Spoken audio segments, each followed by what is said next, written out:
USA Radio News with Chris Barnes. Former special counsel in the Russia investigation, Robert Mueller, at the first of two hearing appearances he'll make today, pressed by Republican Jim Jordan about Joseph Mifsud, the Maltese professor who's believed the source of the claim that the Russians had damaging information about Hillary Clinton before the 2016 election. Did you interview Mifsud? Can't get into that. Is Mifsud Western intelligence or Russian intelligence? Can't get into that. A lot of things you can't get into. What's interesting, you can charge 13 Russians.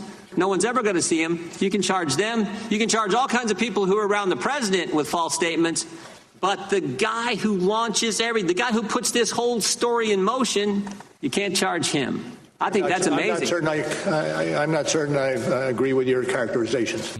Mueller next goes before the House Intelligence Panel, and this is USA Radio News. Theresa May officially steps down as British Prime Minister, making way for the newly elected Boris Johnson to succeed her.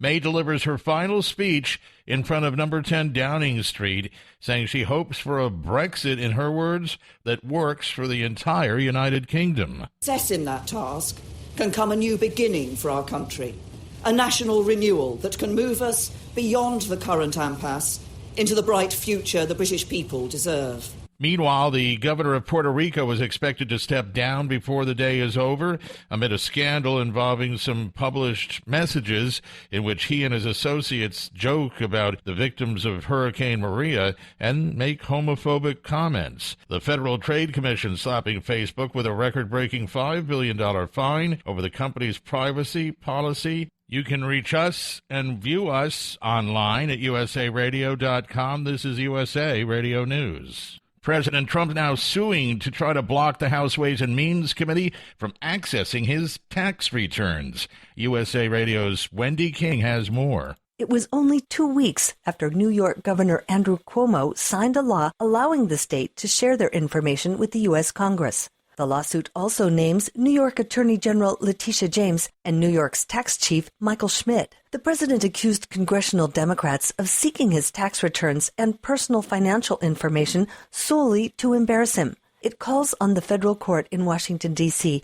to declare that the House committee lacks a legitimate legislative purpose for obtaining the president's tax information.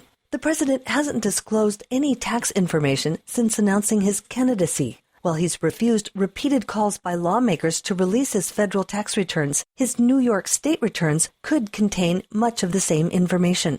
For USA Radio News, I'm Wendy King. And there's a new TV ad campaign targeting teen vaping as the Food and Drug Administration released the public service announcements yesterday.